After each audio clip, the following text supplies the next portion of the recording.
विजयाचे सोहळे दिसले नसते विजयाचे सोहळे. आज कुठल्याही आईला वाटत नाही की आपल्या मुलाने देशासाठी आणि धर्मासाठी काही केलं पाहिजे.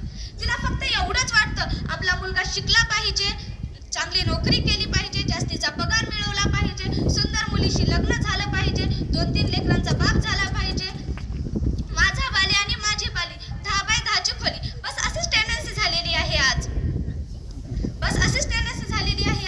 जर जिजाऊनी असा विचार तेव्हा केला असता तर महाराष्ट्राचं रूप काही वेगळंच दिसलं असतं. म्हणून म्हणते, शोभासारखा असावा पुत्र जिजाऊ सारखी माता, शोभासारखा असावा पुत्र जिजाऊ सारखी माता, तरच या देशात नांदेल न्याय आणि शांतता, तरच या देशात नांदेल न्याय आणि शांतता. दगडालाही फुटेल पालवी, शब्दामध्ये तेवढा प्रभाव पाहिजे, दगडालाही फुटेल पालवी, शब्दामध्ये तेवढा प्रभाव पाहिजे.